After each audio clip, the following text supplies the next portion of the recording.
ഹരേ കൃഷ്ണ.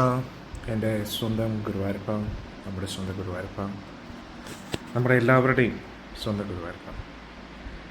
നമ്മളെല്ലാ ദിവസവും ഗുരുവായൂരപ്പൻ്റെ ലീലകൾ നമ്മൾ ചർച്ച ചെയ്തുകൊണ്ടിരിക്കുകയാണ് ഗർഗഭാഗവത്തിൽ നിന്നും. അതിൻ്റെ തുടർച്ചയാണെന്ന്.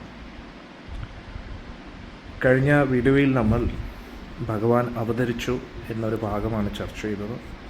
ഇത് ശ്രീമദ് ഭാഗവത്തിലൂടെ നമ്മൾ പല പ്രാവശ്യം പഠിച്ച കാര്യമാണ്, കേട്ടിട്ടുള്ള കാര്യമാണ്. പക്ഷെ എന്നാലും ഗർഗഭാഗവത്തിലൂടെ നമ്മളത് കുറച്ചും കൂടെ ആഴത്തിൽ മനസ്സിലാക്കാൻ ശ്രമിക്കുകയാണ്. ഭാഗവത്തിലുള്ള പല കാര്യങ്ങളും ഗർഗഭാഗത്തിൽ പറയുന്നുണ്ട്. അതുകൂടാതെ കുറച്ച് എക്സ്ട്രാ ഡീറ്റെയിൽസും ഉണ്ട്. പിന്നെ ചില കാര്യങ്ങൾ ശ്രീമദ് ഭാഗവത്തിലാണ് കൂടുതൽ ഡീറ്റെയിൽ ആയിട്ടുള്ളത്. അതായത് ഭഗവാൻ ഇപ്പോൾ ഇതുവരെ നമ്മൾ ചർച്ച ചെയ്ത ചരിത്രത്തിൽ നോക്കുകയാണെങ്കിൽ ദേവന്മാർ വന്ന് ഭഗവാനെ സ്തുതിക്കുന്ന ആ ഒരു ഭാഗം, പിന്നെ വസുദേവരും കംസനുമായിട്ടുള്ള സംവാദം, ആ ഒരു ചില രംഗങ്ങളൊക്കെ കൂടുതൽ ഡീറ്റെയിൽ ആയിട്ട് ഭാഗവത്തിലാണ് കാണുന്നത്. അന്നേരം ഭാഗവത്തിലില്ലാത്ത ചില ഭാഗങ്ങളുണ്ട്. അതുകൊണ്ടാണ് നമ്മൾ അതിലൂടെയാണ് ഫോക്കസ് ചെയ്യുന്നത്. ഇതെല്ലാം നമ്മുടെ ഗുരുവായൂരപ്പനെ കുറിച്ചാണ്. നമ്മുടെ എല്ലാവരുടെയും പ്രിയപ്പെട്ട ഗുരുവായൂരപ്പൻ്റെ ലീലകളാണ് നമ്മൾ ചർച്ച ചെയ്തുകൊണ്ടിരിക്കുന്നത്, അല്ലേ? അന്നേരം നമുക്ക് ചർച്ച തുടരാം. ഓം നമോ ഭഗവതേ വാസുദേവായ. ഓം നമോ ഭഗവതേ വാസുദേവായ. ഓം നമോ ഭഗവതേ വാസുദേവായ. നാരായണം നമസ്കൃത്യം നരം ചൈവ നരോത്തമം ദേവീം സരസ്വതീം വ്യാസം തതോ ജയമുദീരയേത്. കഷ്ടപ്രായേഷു അഭദ്രേഷു നിത്യം ഭാഗവത സേവയാ ഭഗവതി ഉത്തമശ്ലോകേ ഭക്തിർഭവതി നൈഷ്ഠികേ. കൃഷ്ണായ വാസുദേവായ ദേവകീനന്ദനായ ച നന്ദഗോപകുമാരായ ഗോവിന്ദായ നമോ നമഃ.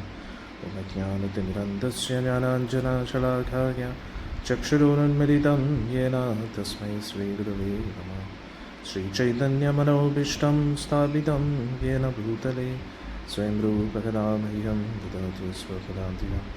ദേഹം ശ്രീഗുരും ശ്രീയുതാപദകമലം ശ്രീഗുരും വൈഷ്ണവാംശ്ച ശ്രീരൂപം സാഗ്രജാതം സഹഗണ രഘുനാഥാന്വിതം തം സജീവം സാദ്വൈതം സാവധൂതം പരിജനാസഹിതം കൃഷ്ണചൈതന്യദേവം ശ്രീരാധാ കൃഷ്ണപാദാൻ സഹഗണ ലളിതാ ശ്രീവിശാഖാന്വിതം ച. ഓം വിഷ്ണുപാദായ കൃഷ്ണപൃഷ്ഠായ ഭൂതലേ ശ്രീമതി ജയപതാകസ്വാമിനിതി നാമിനി നമാചാര്യപാദായ നിതായ കൃപപ്രദായിനി ഗൗരഗദാ ദാമോദരായ നഗരഗ്രാമതാരിണി.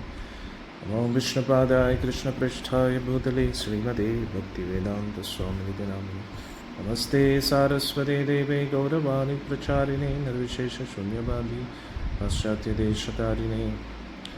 ഓം വിഷ്ണുപാദായ കൃഷ്ണപൃഷ്ഠായ ഭൂതലേ ശ്രീമതേ ഭക്തിസിദ്ധാന്ത സരസ്വതീ നാമിനി ശ്രീവാർഷഭാനവീ ദേവി ദയിതായ കൃപാബ്ദയേ കൃഷ്ണസംബന്ധവിജ്ഞാനദായിനേ പ്രഭവേ നമഃ. മാധുര്യോജ്വലപ്രേമാഢ്യ ശ്രീരൂപാനികഭക്തിദ ശ്രീഗൗരകരുണാശക്തി വിഗ്രഹായ നമോസ്തുതേ. നമസ്തേ ഗൗരവാണി ശ്രീമൂർത്തേ ദീനതാരിണേ രൂപാനികവിദവസിദ്ധാന്തദ്വന്ദ്വഹാരിണേ. നമോ ഗൗരകിശോരായ സാക്ഷാത് വൈരാഗ്യമൂർത്തയേ വിപ്രലംബ്രസാംഭൂതേ പാദാംബുജായതേ നമഃ. നമോ ഭക്തിവിനോദായ സച്ചിദാനന്ദനാമിനേ ഗൗരശക്തിസ്വരൂപായ രൂപാനികവരായതേ. ഗൗരാവിർഭാവഭൂമേസ്തം നിർദ്ദിഷ്ടസജ്ജനപ്രിയം വൈഷ്ണവ സർവഭൗമ ശ്രീജഗന്നാഥായ തേ നമഃ. നമോ മഹാവദന്യായ കൃഷ്ണപ്രേമപ്രദായതേ കൃഷ്ണായ കൃഷ്ണചൈതന്യനാമിനേ ഗൗരതുലസേ നമഃ. പഞ്ചതത്വാത്മകം കൃഷ്ണം ഭക്തരൂപസ്വരൂപകം ഭക്താവതാരം ഭക്താഖ്യം നമാമി ഭക്തശക്തികം. വംശാകൽപതരുഭ്യശ്ച കൃപാസിന്ധുഭ്യ ഏവ ച പതിതാനാം പാവനേഭ്യോ വൈഷ്ണവേഭ്യോ നമോ നമഃ. ഹേ കൃഷ്ണ കരുണാ സിന്ധോ ദീനബന്ധോ ജഗത്പതേ ഗോപേശ ഗോപികാ കാന്ത രാധാകാന്ത നമോസ്തുതേ. ജയതാം സുരദോ പങ്കോർമമ മന്ദമതേർഗതി മത്സർവസ്വപാദാംബുജോ രാധാ മധുരമോഹനോ. ദിവ്യതുരന്താരണ്യകൽപദ്രുമദ ശ്രീമദ്രത്നാകരസിംഹാസനസ്തു. ശ്രീമദ് രാധാ ശ്രീലഗോവിന്ദദേവോ പ്രേഷ്ഠാലപേ സേവ്യമാനുസ്മരാമി.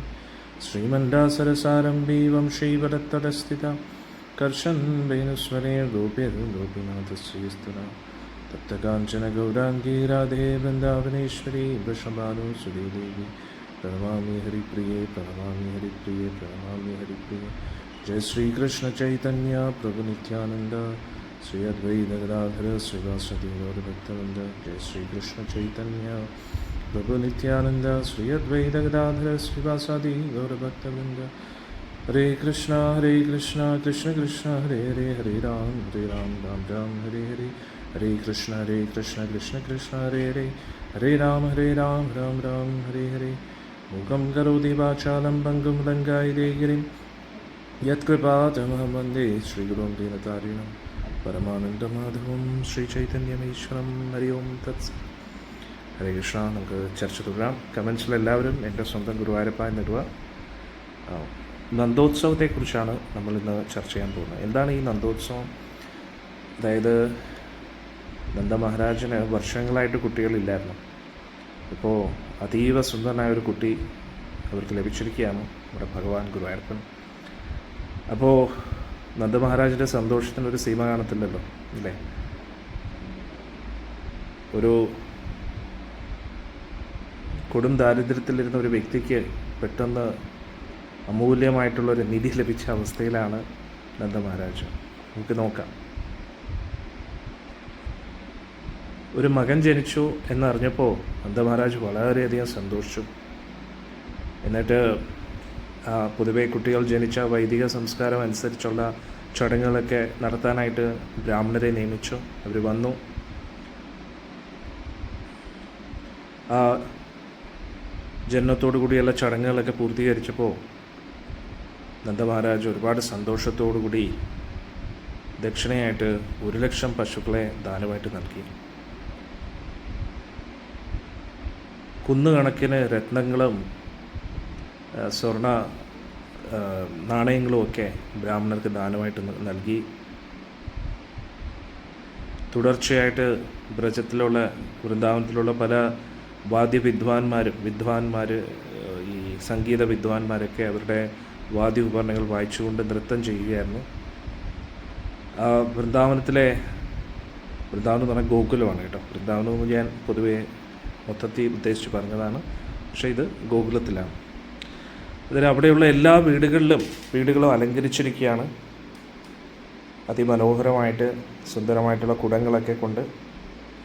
അതിലേറ്റവും മനോഹരമായിട്ട് നന്ദ മഹാരാജൻ്റെ വീട് കൊട്ടാരം അലങ്കരിച്ചിരിക്കുകയാണ്. വഴിയുടെ അരിവിലായിട്ട് ജനങ്ങൾ നടക്കുന്ന ആ പാത, പിന്നെ കവാടങ്ങൾ, ഓരോ മതിലുകൾ എല്ലാം അതിഭംഗിയായിട്ട് അലങ്കരിച്ചിരിക്കുകയായിരുന്നു. എല്ലാ വഴികളിലും സുഗന്ധദ്രവ്യങ്ങൾ തളിച്ചിട്ടുണ്ടായിരുന്നു. പശുക്കളെ എല്ലാം അവരുടെ മേലിൽ പട്ടുവസ്ത്രം കൊണ്ട് അലങ്കരിച്ചിരുന്നു. അവരുടെ കൊമ്പുകളിലെല്ലാം സ്വർണം കൊണ്ട് അലങ്കരിച്ചിരുന്നു. അവരുടെ കഴുത്തുകളിൽ എല്ലാ ആഭരണങ്ങൾ ധരിച്ചിട്ടുണ്ട്, സ്വർണ്ണാഭരണങ്ങൾ പശുക്കളുടെ കഴുത്തിൽ. എന്നിട്ട് പലതരത്തിലുള്ള മണികൾ അവരുടെ കഴുത്തിലും കാലിലും ഒക്കെ കിലുങ്ങുന്നുണ്ടായിരുന്നു. അവരുടെ എല്ലാം വാലുകൾ നല്ല മഞ്ഞ നിറത്തിലായിരുന്നു. പശുക്കുട്ടികളെല്ലാം അടുത്തുണ്ടായിരുന്നു. അവരെയും അതിമനോഹരമായിട്ട് അലങ്കരിച്ചിട്ടുണ്ടായിരുന്നു.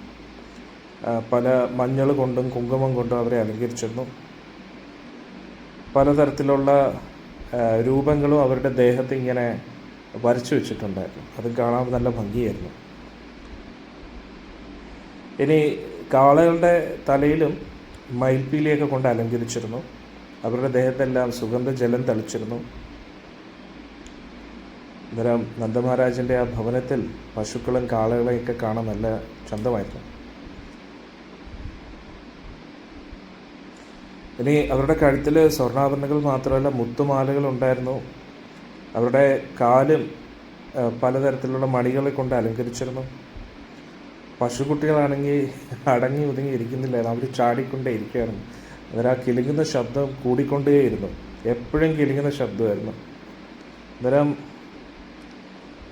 നന്ദമഹാരാജിനൊരു മകൻ ജനിച്ചു എന്ന് അറിഞ്ഞിട്ട് വൃഷഭാനുവും കലാവതി ദേവി, അത് കീർത്തിദാ ദേവി എന്നും പറയും, കലാവതി രണ്ടും രാധാരാണിയുടെ അമ്മയുടെ പേരാണ്, വലിയൊരു ആനപ്പുറത്ത് എഴുന്നള്ളി നന്ദമഹാരാജൻ്റെ കൊട്ടാരത്തിലേക്ക് എത്തുകയാണ്. എല്ലാ നന്ദന്മാരും ഉപനന്ദന്മാരും 6 വൃഷഭാനു, എന്നിട്ട് ഞാൻ പറഞ്ഞില്ല, വൃഷഭാനു എന്നും നന്ദ എന്നും പറയുന്ന ഒരു പോസ്റ്റാണ്.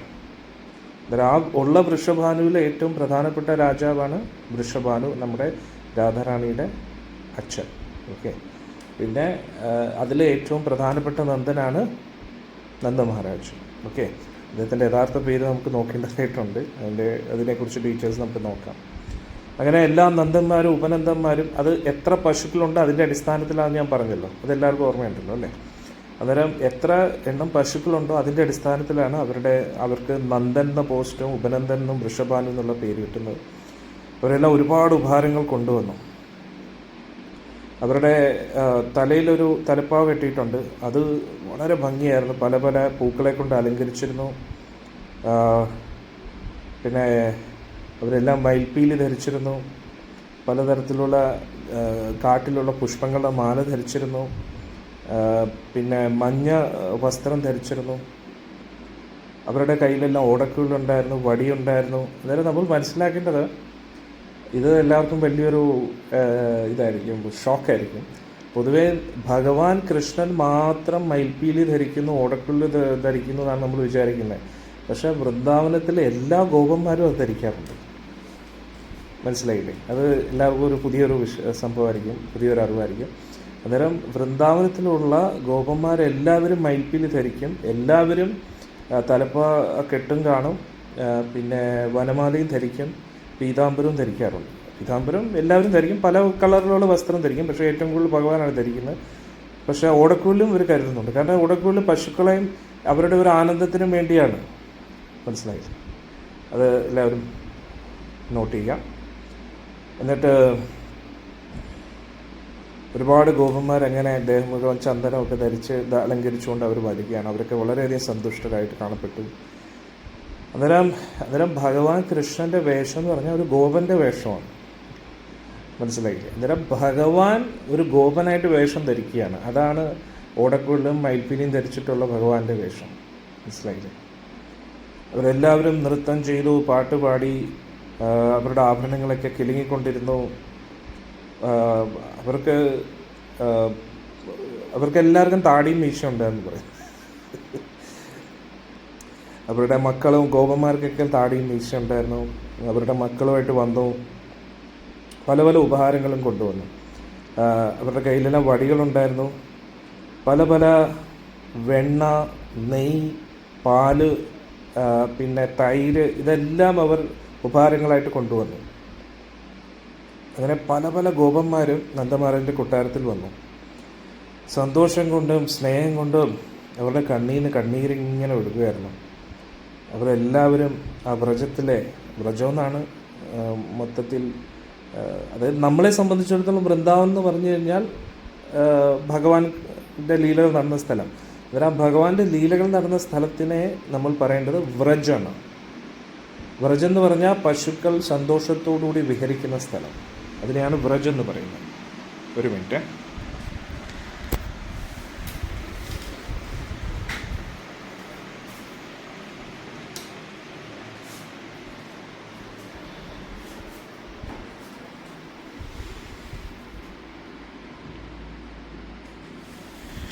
ഇപ്പോഴത്തെ വൃന്ദാവനത്തിലെ ക്ലൈമറ്റ് വളരെ ഡിഫിക്കൽട്ടാണ്.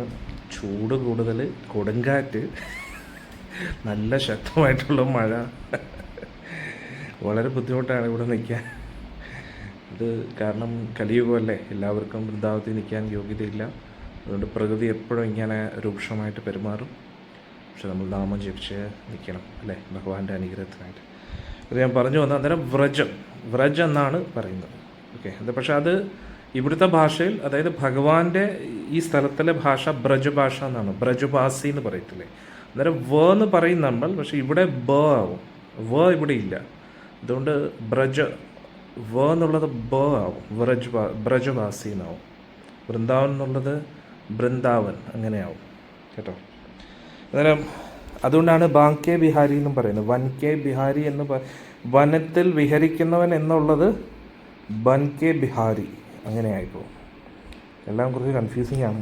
ഭഗവാൻ അങ്ങനെയാണല്ലോ, പെട്ടെന്ന് ആർക്കും മനസ്സിലാവത്തില്ലല്ലോ. എന്നാൽ ഇവിടെ ഗോപന്മാർക്കെല്ലാം വലിയ സന്തോഷമായി. അവരെല്ലാവരും സ്നേഹത്തോടു കൂടി ഒരുപാട് അവർ വന്നു. എന്നിട്ട് ഗോപന്മാരെല്ലാവരും ചിന്തിച്ചു, നമ്മുടെ വ്രജത്തിലെ മഹാരാജ് രാജാവായ നന്ദന് കുട്ടികളില്ലാതെ ഇരിക്കുകയായിരുന്നു. എന്നാൽ ഇപ്പോൾ എത്രയോ നാളുകൾക്ക് ശേഷം ഒരു കുട്ടി, അത് ഒരു അതീവ സുന്ദരനായിട്ടുള്ളൊരു മകൻ ജനിച്ചിരിക്കുകയാണ്. എന്നിട്ട് പറയുക, ആ കുട്ടിയെ നോക്കുമ്പം തന്നെ നമ്മുടെ ജീവിതം സഫലമായി നമുക്ക് തോന്നുകയാണ്. എന്നിട്ട് ആ കുട്ടിയെ നമ്മുടെ മടിയിലിരുത്തുമ്പോൾ നമ്മൾ ആ കുട്ടിയെ നോക്കിയിട്ട് മോനെ നീ ഇത്ര സുന്ദരനാണെന്ന് അറിയാതെ പറഞ്ഞു പോകുന്നു. അന്നേരത്തേക്ക് ഉടനെ, അതായത് ഗോപന്മാർ തമ്മിൽ പറയുകയാണ്, അതായത് കുട്ടിയെ മടിയിലെടുത്തുക ഉടനെ നമ്മൾ അറിയാതെ നീ എത്ര സുന്ദരനാ കുട്ടി മോനെ എന്നൊക്കെ പറയും, താടിയിൽ ഇങ്ങനെ തൊടാൻ തോന്നുന്നു. അന്നേരം തന്നെ നമുക്ക് വലിയൊരു, അന്നേരം ആ കുട്ടിയും ചിരിക്കും, കുട്ടി ചിരിക്കുമ്പോൾ നമുക്കും വലിയ സന്തോഷം തോന്നുന്നു. അന്നേരം നന്ദമഹാരാജ് പറഞ്ഞു, ഇതെല്ലാം നിങ്ങളുടെ എല്ലാവരുടെ അനുഗ്രഹം കാരണമാണ് ഗോപന്മാരെ. നമ്മളെല്ലാവരും, ഞാനെല്ലാം നിങ്ങളുടെ സേവകരാണ്. അന്നേരം നോക്കണേ, അദ്ദേഹം ബ്രജത്തിലെ മുഴുവൻ രാജാവാണ്. എന്നിട്ടും അദ്ദേഹത്തിൻ്റെ ഭാവം കണ്ടില്ലേ? ചുറ്റുമുള്ള ഗോപന്മാരെ എല്ലാം സ്വന്തം ആൾക്കാരായിട്ട് കാണുകയാണ്. എന്നിട്ട് പറയും, ഞാൻ നിങ്ങളുടെ എല്ലാവരുടെയും സേവകരാണ്. എന്നിട്ട് നാരദ മഹർഷി പറയുകയാണ്, നന്ദമഹാരാജിൻ്റെ മകൻ്റെ ആ ജനനത്തെക്കുറിച്ച് കണ്ടപ്പോൾ ഗോപികമാരെല്ലാം അവരുടെ ദൈനംദിന കാര്യങ്ങളൊക്കെ മാറ്റിവെച്ച് അവരുടെ ഹൃദയം, അവരുടെ മനസ്സ്, അവരുടെ ദേഹം മുഴുവൻ പ്രത്യേക ഒരു ആനന്ദം അവർക്ക് അനുഭവിക്കാൻ പറ്റിയായിരുന്നു. അവർ എന്തൊക്കെയോ ഉപഹാരങ്ങൾ കൊണ്ട് നന്ദമഹാരാജിൻ്റെ ഭവനത്തിലേക്ക് എത്തുകയാണ്. അവരെല്ലാം അവരവരുടെ വീടുകളിൽ നിന്ന് നന്ദമഹാരാജിൻ്റെ കൊട്ടാരത്തിലേക്ക് ഓടുകയാണ്. അവർ വരുന്ന സമയത്ത് അവരുടെ ദേഹത്തെ ആഭരണങ്ങളൊക്കെ അങ്ങോട്ടും ഇങ്ങോട്ടും ചെതറി വീഴുന്നുണ്ടായിരുന്നു. അതൊന്നും അവർ ശ്രദ്ധിക്കുന്നില്ല. എന്നിട്ട് അവരുടെ കഴുത്തിലുള്ള മുത്തുമാലകളൊക്കെ പൊട്ടിപ്പോയി. അതൊന്നും അവരറിയുന്നില്ല. അവരെ വളരെ അതീവ സുന്ദരികളായിട്ടുള്ള ഗോപികമാരാണെന്ന് പറയുന്നു. പാദസരം അതിസുന്ദരമായിട്ട് ധരിച്ചിട്ടുണ്ട്, വളകളും പിന്നെ കഴുത്തിലെ പല ആഭരണങ്ങളും, അതീവ സുന്ദരമായിട്ടുള്ള കമ്മലുകളും, പിന്നെ പല പല ആഭരണങ്ങളും, അവരുടെ സുന്ദരമായിട്ടുള്ള നെറ്റിയിലുള്ള ഇത് എന്താ പറയുന്നത്, ഈ ബിന്ദി എന്ന് പറയുമ്പോൾ പൊട്ട്. അന്നേരം ഒരു കൂട്ടം ചന്ദ്രന്മാർ ഓടുന്ന പോലെ തോന്നി. അത്രയ്ക്ക് സുന്ദരികളായിരുന്നു ഗോപികമാർ. അന്നേരം അവരെല്ലാവരും വീണ്ടും വീണ്ടും ഭഗവാന്റെ സുന്ദരമായിട്ടുള്ള മുഖത്തെ ഇങ്ങനെ തടവിക്കൊണ്ടിരുന്നു. എന്നിട്ട് പല പല അമൂല്യമായിട്ടുള്ള ശുഭചിഹ്നങ്ങളായിട്ടുള്ള ധാന്യങ്ങൾ കൊണ്ട്, അതായത് ഗോതമ്പ്, ബാർലിയുടെ ധാന്യങ്ങൾ, പിന്നെ കടുക്, ഉപ്പ്, ഇതെല്ലാം കൊണ്ട് കണ്ണുകൂടാതിരിക്കാൻ ഭഗവാൻ ഇങ്ങനെ ഒഴിയുമായിരുന്നു. ഒരുപാട് അനുഗ്രഹങ്ങൾ ഭഗവാന് വേണ്ടി അവർ പ്രാർത്ഥിച്ചു. ആ കൊച്ചുകുട്ടിക്ക് വേണ്ടി അവർ ഒരു പാട്ട് പാടി എന്ന് പറഞ്ഞു. അത് എന്താണെന്ന് നമുക്ക് നോക്കാം. അവരെന്താ ഒരു പാട്ട് പാടി, അതിൻ്റെ അർത്ഥം നമുക്ക് നോക്കാം. ഗോപികമാർ പറഞ്ഞു, യശോദ അതിമനോഹരം, ബ്രജത്തിലെ മഹാറാണി, അവിടുത്തെ ഭാഗ്യത്തിനെക്കുറിച്ച് നമ്മൾ എന്ത് പറയാനാണ്? ഏറ്റവും വലിയ ഭാഗ്യവതിയാണ് നീ. എൻ്റെ ഗർഭം ധന്യമായി. ഇത്രയും സുന്ദരനായിട്ടുള്ളൊരു കുട്ടിയാണല്ലോ, ഇത്രയും ഭാഗ്യവാനായിട്ടുള്ള കുട്ടിയാണല്ലോ നീ ജന്മം നൽകിയത്. നീ ധന്യയായി. എത്രയോ നാളുകൾക്ക് ശേഷം നിൻ്റെ ആഗ്രഹം സഫലമായി. ഈ താമരക്കണ്ണനെ വളരെ സൂക്ഷിക്കണം. എത്ര മനോഹരമായിട്ടാണ് അവൻ ചിരിക്കുന്നത്, എത്ര സുന്ദരനാണ്, അവൻ്റെ ആ കാർമുകിൽ നിറം എത്ര മനോഹരമാണ് എന്നൊക്കെ ഗോപികമാർ പറയണം. യശോദാമ്മ പറഞ്ഞു, ഇതെല്ലാം നിങ്ങളുടെ എല്ലാവരുടെ അനുഗ്രഹം കൊണ്ടാണ്. നിങ്ങൾക്ക് എല്ലാവർക്കും എല്ലാ അനുഗ്രഹവും ലഭിക്കട്ടെ. അപ്പോൾ യശോദാമ്മയുടെ ആ മനസ്സ് നോക്കണേ.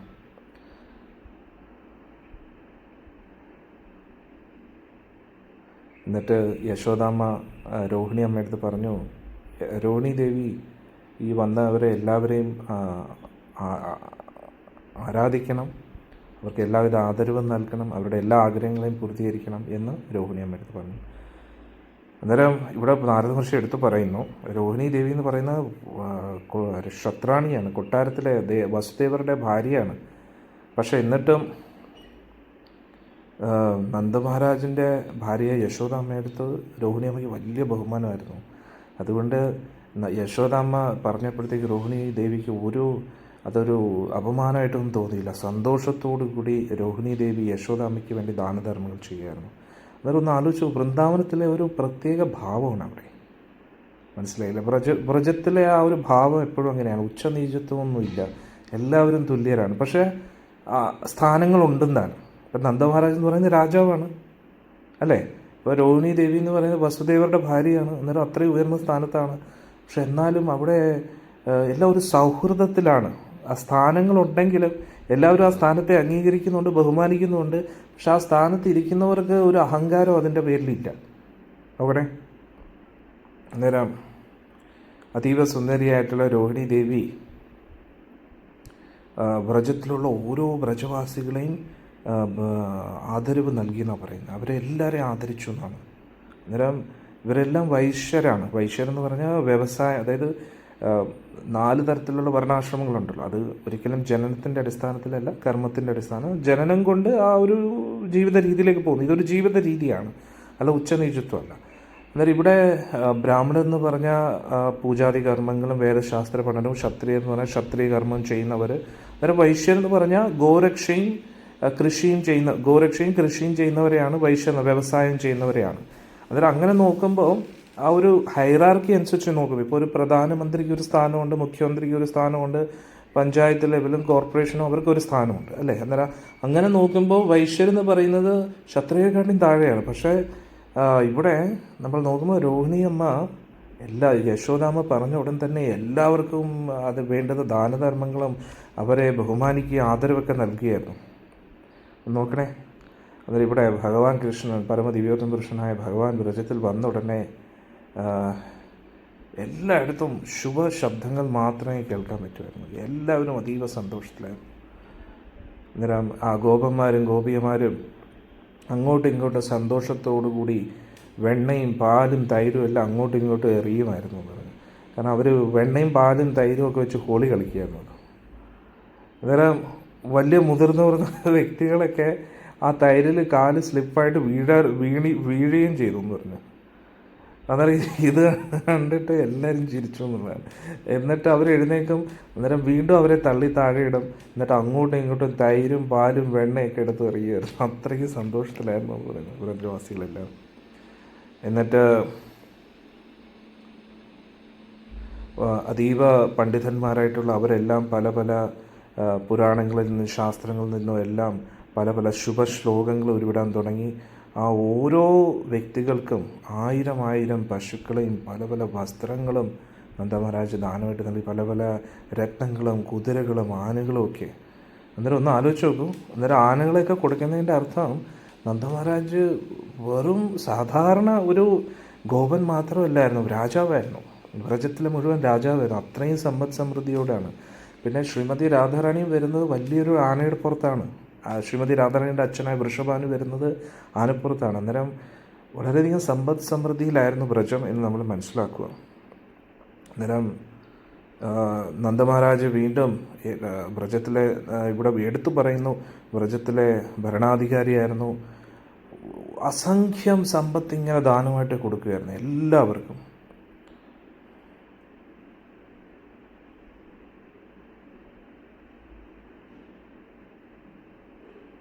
എന്നിട്ടിവിടെ പറയുന്നു, ഭഗവാൻ അവതരിച്ചതോടുകൂടി എല്ലാ വീടുകളിലും, വ്രജത്തിലുള്ള എല്ലാ വീടുകളിലും, ഇത് ശ്രദ്ധിച്ചേക്കണേ, സമ്പദ് സമൃദ്ധിക്ക് ഒരു കുറവില്ലായിരുന്നു, സിദ്ധികൾക്ക് ഒരു കുറവില്ലെന്ന്. അതായത് അവർ ആഗ്രഹിക്കും ചെറുതാകണം, പറക്കാൻ പറ്റും, ഇതെല്ലാം ഓട്ടോമാറ്റിക്കലി എല്ലാവർക്കും ഉണ്ടായിരുന്നു. സമ്പത്തിലോ സിദ്ധികളിലോ യശസ്സിലോ അവരുടെ ആസ്വാദനത്തിലോ ഒരു കുറവ് അവർക്കുണ്ടായില്ല. മോക്ഷപ്രാപ്തിക്ക് എല്ലാം, അതായത് ത്രിവിധ ക്ലേശങ്ങളൊന്നും അവർക്ക് അനുഭവപ്പെട്ടിട്ടില്ലെന്നാണ്. എന്നിട്ട് എല്ലാവരും വളരെയധികം, അവർക്ക് ഒരു ആഗ്രഹങ്ങളും ഇല്ലായിരുന്നു. അത്രയ്ക്ക് തൃപ്തരായിരുന്നു അവർ, അത്രയ്ക്ക് സന്തുഷ്ട സമൃദ്ധിയിലായിരുന്നു അവരെല്ലാവരും. എന്നിട്ട് ഇവിടെ നാരദ മഹർഷി പറയുന്നു, അപ്പോൾ ഞാനും സനകാദി ഋഷികളും കപില ഋഷി, ശുകദേവ് ഋഷി, വ്യാസമഹർഷി, ഹംസർ, ദത്തൻ, പുലസ്ത്യൻ, ബ്രഹ്മദേവൻ എല്ലാവരും അവിടെ ചെന്നു എന്ന് പറയുന്നു. ഇവിടെ പറയുന്നു, ബ്രഹ്മദേവൻ അതീവ എല്ലാവിധ അലങ്കാരത്തോടും കൂടി ബ്രഹ്മദേവനും പ്രത്യേകതരം ആകർഷകമായിട്ടുള്ള വസ്ത്രമൊക്കെ ധരിച്ച് ഒരു അരണ്യത്തിൽ അവിടെ വാഹനമായ അരണ്യത്തിൽ അവിടെ വന്നു. പിന്നെ ഭൂതഗണങ്ങളോടുകൂടി മഹാദേവൻ അവിടെ വന്നു. കാളപ്പുറത്ത് സൂര്യദേവൻ രഥത്തോടു കൂടി വന്നു. ഇന്ദ്രദേവൻ വന്നു. ഐരാവത്തിൽ വായുദേവൻ വന്നു. യമരാജൻ വന്നു. കുബേരൻ വന്നു. ചന്ദ്രദേവൻ വന്നു.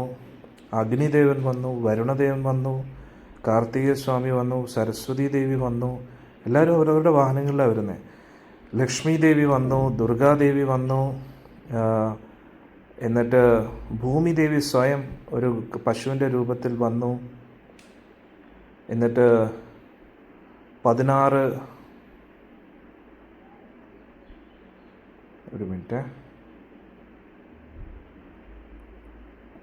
തരം മതൃകൻ, അത് ഒരു വിഭാഗം ദേവന്മാരാണ്, അവർ വന്നു. ഷഷ്ടി ദേവി വന്നു. പിന്നെ ഇവിടെ പറയുന്നു ചൊവ്വാഗ്രഹത്തിൽ നിന്നുള്ള, അതായത് നവഗ്രഹങ്ങൾ എല്ലാവരും അവിടെ വന്നു എന്നുള്ളതാണ്. എല്ലാ ഗ്രഹങ്ങളും അവിടെ വന്നു. പിന്നെ ശനിദേവൻ വന്നു. മെയിൻലി രാഹു, കേതു, എല്ലാവരും, ബുധൻ, ചൊവ്വ, വ്യാഴഗ്രഹം, എല്ലാവരും അവിടെ എത്തി എന്നുള്ളതാണ്. അങ്ങനെ എല്ലാവരും അവിടെ ഒത്തുകൂടിയിരുന്നു.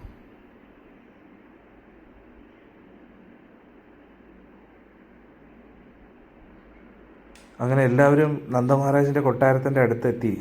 അന്നേരം അവിടെ എത്തിയപ്പോഴത്തെ എല്ലാം ഗോപന്മാരെയും ഗോപിമാരെയും കൊണ്ട് നിറഞ്ഞിരിക്കുകയാണ്. അന്നേരം ഇവരെല്ലാവരും കുറച്ചു നേരം മിണ്ടാതെ ശാന്തരായിട്ട് ഇന്ന് ഇത്രയും പേര് ഒന്ന് ആലോചിച്ച് നോക്കണം. അതായത് 33 കോടി ദേവന്മാരെന്നും വേണമെങ്കിൽ പറയാം. അവരെല്ലാവരും അവിടെ നിൽക്കുകയാണ് ഭഗവാനെ ഒന്ന് കാണാനായിട്ട്. അന്നേരം ഒന്ന് ആലോചിക്കാം ഭഗവാൻ ആരാണെന്ന് അല്ലേ. അവരെല്ലാവരും ഗോപന്മാരൊക്കെ ഒന്ന് ഒതുങ്ങാൻ, അവരുടെ ആ തിരക്കൊന്ന് മാറാൻ വേണ്ടി കാത്തു നിന്നു. എന്നിട്ട് അവരെല്ലാവരും അകത്തോട്ട് കയറി. നവഗ്രഹങ്ങളും എല്ലാവരും അകത്തോട്ട് കയറി. എന്നിട്ട് എല്ലാ ദേവന്മാരും എന്നിട്ട് അവർ നേരെ കയറി സാഷ്ടാംഗം നമസ്കരിച്ചു ഉണ്ണിക്കണ്ണൻ്റെ മുമ്പിൽ, നമ്മുടെ ഗുരുവായൂരപ്പൻ്റെ മുമ്പിൽ. അവരെല്ലാം തറയിൽ മുട്ടിച്ചു. എന്നിട്ട് വീണ്ടും വീണ്ടും അവരെല്ലാവരും ഭഗവാനെ ഇങ്ങനെ നോക്കിക്കൊണ്ടിരിക്കുകയാണ്. ദേവന്മാരെല്ലാം ഭഗവാനെ പല പല സ്തുതികളാൽ സ്തുതിച്ചു. എന്നിട്ട് എല്ലാവർക്കും അറിയാമായിരുന്നു ഒരു കുഞ്ഞിൻ്റെ രൂപത്തിലാണെങ്കിലും ഭഗവാനാണെന്ന്. അവരെല്ലാവരും ഭഗവാനെ സ്തുതിച്ചു. ഭഗവാൻ കൃഷ്ണനെ കുറേ നേരം ഇങ്ങനെ അത്ഭുതത്തോടു കൂടി നോക്കി. അവർ വിചാരിക്കുന്നു ഇത്രയും അഖിലകൂടി ബ്രഹ്മാണ്ഡ നായകൻ എങ്ങനെയാണ് ഇങ്ങനെ ഒരു കൊച്ചുകുട്ടിയായിട്ട് അവതരിച്ചത്? അവർക്ക് ആർക്കും വിശ്വസിക്കാൻ പറ്റുന്നില്ലായിരുന്നു. അന്നേരം ഭഗവാനെ കുറേ നേരം ബ്രഹ്മദേവനും ദേവന്മാർ ഋഷിമാരും എല്ലാവരും നോക്കി. പക്ഷെ ഭഗവാനെ കണ്ടപ്പോൾ അവരുടെ ഹൃദയത്തിൽ ഒരു പ്രത്യേകതരം ഭാവം, പ്രേമഭാവം ജാഗൃതമായി. അതിലവർ സംതൃപ്തരായി. അവരെല്ലാവരും അവരുടെ ലോകങ്ങളിലേക്ക് തിരിച്ചു പോവുകയാണ്. ഹരേ കൃഷ്ണ. അങ്ങനെ ഇന്നത്തെ വീഡിയോ ഇവിടെ തീരുകയാണ്. ഇനി അടുത്ത വീഡിയോ മുതൽ ഭഗവാന്റെ മിഷൻ ആരംഭിക്കുകയാണ്. എന്താണ് ഭഗവാന്റെ മിഷൻ? ഇനി പൂതന മോക്ഷമാണ്. പൂതന മോക്ഷത്തോടു കൂടി ഭഗവാന്റെ പരിപാടികൾ ആരംഭിക്കുകയാണ്. നല്ല തുടക്കമായിരുന്നു. നല്ല രാശിയുള്ള ആളാണ് പൂതന വെച്ച് തുടങ്ങിയത്. പിന്നെ ഭഗവാന് കൈ താഴെ വയ്ക്കാൻ നേരമേ കിട്ടിയിട്ടില്ല. അന്നേരം നാളത്തെ വീഡിയോയിൽ നമുക്ക് പൂതന മോക്ഷത്തെക്കുറിച്ച് പഠിക്കാം. എല്ലാവർക്കും എൻ്റെ സ്വന്തം ഗുരുവായൂരപ്പ എന്ന് പറയുന്ന ഈ വീഡിയോ സീരീസ് ഇഷ്ടപ്പെടുന്നു എന്ന് വിചാരിക്കുന്നു. ഞാൻ ചുമ്മാ തള്ളുന്നതല്ല കേട്ടോ. ഇവിടെ ഭയങ്കര കാറ്റെന്ന് പറഞ്ഞാൽ ഭയങ്കര കൊടുങ്കാറ്റാണ്. അത് വാതിലൊക്കെ അടച്ച് നിങ്ങൾ വേർക്കുന്നുണ്ടില്ലേ, ഫാനൊക്കെ ഇട്ടിട്ടുണ്ട്. വാതിൽ തുറന്ന് ഇടാൻ പറ്റില്ല, പൊടി ഇങ്ങനെ പറക്കുകയായിരുന്നു. നിങ്ങൾ പറഞ്ഞാൽ വിശ്വസിക്കില്ല, കസേര പുറത്ത് മെനഞ്ഞ ഒരു ദിവസം താഴെ ഇങ്ങനെ പുറത്ത് വെച്ചിരുന്നു, കസേര തെറിച്ചങ്ങ് പോയി. അന്നേരം കസേര പ്ലാസ്റ്റിക് കസേരയാണ്, എന്നാലും കസേരയാണല്ലോ. അന്നേരം അത് തെറിച്ചങ്ങ് പോയി. അന്നേരം ഒന്ന് ആലോചിച്ചു എന്തുമായിരിക്കും ഇവിടുത്തെ കാറ്റെന്നെ. അത് കുറച്ച് മുമ്പേ വരെ നമ്മൾ ഈ ക്ലാസ് തുടങ്ങുന്ന ഒരു ക്ലാസ് തുടങ്ങുന്ന ഒരു ഇപ്പം 30 മിനിറ്റ്സായി തുടങ്ങുമ്പോൾ ഭയങ്കര കൊടുങ്കാറ്റായിരുന്നു, ഭയങ്കര പൊടിയും അതൊക്കെ ആയിരുന്നു. സത്യം പറഞ്ഞാൽ സൗണ്ട് കാറ്റ് ഈ വാതിലൊക്കെ അടച്ചിട്ടിരിക്കുക, എന്നിട്ട് വേർക്കുമായിരുന്നു. കാരണം കാറ്റിട്ട് തുറന്നിട്ട് കഴിഞ്ഞാൽ എല്ലാം കൂടെ പൊടി ഇങ്ങോട്ട് അകത്ത് വരുമായിരുന്നു. എന്നിട്ട് ഞാൻ വിചാരിച്ച് ക്ലാസ് എടുക്കാൻ പറ്റുമോ ഇല്ലയോ എന്ന് എന്നൊക്കെ പറഞ്ഞ് ഇങ്ങനെ ഇരിക്കുകയായിരുന്നു. അപ്പോൾ ക്ലാസ് കംപ്ലീറ്റ് ആകാറപ്പോഴത്തെ എല്ലാം ശാന്തം. സൂര്യദേവനെ കാണാൻ പോലും പറ്റുന്നില്ലായിരുന്നു. ഇപ്പം സൂര്യൻ നല്ല മനോഹരമായിട്ട് ഇങ്ങനെ ഉദിച്ചു നിൽക്കുന്ന പുറത്ത്. അന്നേരം ഹരേ കൃഷ്ണ. എല്ലാം ഇതാണ് ഭഗവാന്റെ പവർ. ഇനി വരും തൃണാവർത്തനൊക്കെ. തൃണാവർത്തനൊക്കെ ഈ എന്തായിരുന്നു നമുക്ക് ഈ ഒരു കാറ്റിൽ നിന്നൊന്ന് ഊഹിക്കാൻ പറ്റും, ഒരു അംശമെങ്കിലും അല്ലേ? എന്തുമായിരിക്കും തൃണാവർത്തൻ്റെ പവറൊക്കെ എന്ന് പറഞ്ഞാൽ. ടെറസിലൊക്കെ നിന്ന് കഴിഞ്ഞാൽ നമ്മൾ പിന്നെ ഒന്നും പറക്കാൻ വേണ്ടി ഒന്നും ചെയ്യണ്ട, ഇങ്ങനെ അങ്ങ് പറന്നങ്ങ് പോകും. മെലിഞ്ഞ ആൾക്കാരിടയ്ക്ക് പിന്നെ നോക്കണ്ട. ഹരേ കൃഷ്ണ. പക്ഷെ ഇപ്പോൾ അതിമനോഹരമായിട്ട് വീണ്ടും എല്ലാം ശാന്തമായിരിക്കുകയാണ്. ഹരേ കൃഷ്ണ. അതാണ് ഇന്ന് എല്ലായിടത്തും പ്രകൃതിക്ഷോഭം അതൊക്കെ വരുന്നത് ഭഗവാനെക്കുറിച്ചുള്ള ചർച്ചകളില്ലാത്തതുകൊണ്ടാണ്, സങ്കീർത്തനം ഇല്ലാത്തതുകൊണ്ടാണ്. ഭഗവാനെക്കുറിച്ചുള്ള ചർച്ചകൾ ചെയ്യുമ്പോൾ എല്ലാം ശാന്തമാവും അല്ലേ? ത്രിവിധ ക്ലേശങ്ങളും ശാന്തമാവും. ഇതേപോലെ നമ്മുടെ ഹൃദയത്തിലും വലിയ കൊടുങ്കാറ്റും മഴയും അതും ഇതും എല്ലാ ചപ്പും ചവറും ഉണ്ട്. പക്ഷെ ഭഗവാന്റെ നാമം ജപിക്കുമ്പോൾ, ഭഗവാനെക്കുറിച്ച് കേൾക്കുമ്പോൾ ശാന്തമാവും അല്ലേ? നിങ്ങൾക്കും തോന്നിയില്ലേ? സത്സംഗം തുടങ്ങുമ്പോൾ കേൾക്കുമ്പോൾ നിങ്ങളുടെ മനസ്സ് അശാന്തമായിരിക്കും. പക്ഷേ ഭഗവാൻ കൃഷ്ണനെക്കുറിച്ചും ബ്രജവാസികളെക്കുറിച്ചും ഭഗവാനെ മടിയിലിരിക്കുന്നതിനെക്കുറിച്ചൊക്കെ പറഞ്ഞപ്പോൾ എനിക്ക് ഉറച്ച വിശ്വാസമുണ്ട്, നിങ്ങളെല്ലാവരും ഭഗവാനെ മടിയിലിരുത്തിയെന്ന് എനിക്ക് ഉറച്ച വിശ്വാസമുണ്ട്. അതാണ് ഭഗവാന്റെ കുറിച്ച് ചർച്ചയുടെ പവർ അല്ലേ? ഒന്ന് ആലോചിച്ചു, ഉണ്ണിക്കണ്ണൻ്റെ താടിയിലൊക്കെ മോനെ ഇങ്ങനെ തൊടുമ്പോൾ എത്തുമായിരിക്കും സുഖമല്ലേ? അവർ ഇതൊന്നും സങ്കല്പിക്കുകയല്ല. ഭഗവാൻ നമ്മുടെ ഗുരുവായൂരപ്പൻ അങ്ങനെയാണ്, അതീവ സുന്ദരനാണ്, വളരെ ആകർഷകനാണ്. ഇതിലാണല്ലോ ഭഗവാന്റെ പേര് കൃഷ്ണൻ അല്ലേ? ഹരേ കൃഷ്ണ. അന്നേരം കമൻസിലെല്ലാവരും ഇടൂ എൻ്റെ സ്വന്തം ഗുരുവായൂരപ്പ എന്ന് കമൻസിലിടണം എല്ലാവരും കേട്ടോ. നമുക്ക് അടുത്ത വീഡിയോയിൽ കാണാം. നാളെ മുതൽ ഇനി അടിപൊളിയാണ്, അടിയും പൊളിയുമാണ്. ഹരേ കൃഷ്ണ. എല്ലാവർക്കും എൻ്റെ സ്വന്തം ഗുരുവായൂരപ്പൻ്റെ അനുഗ്രഹം ലഭിക്കട്ടെ എന്ന് പ്രാർത്ഥിക്കുന്നു.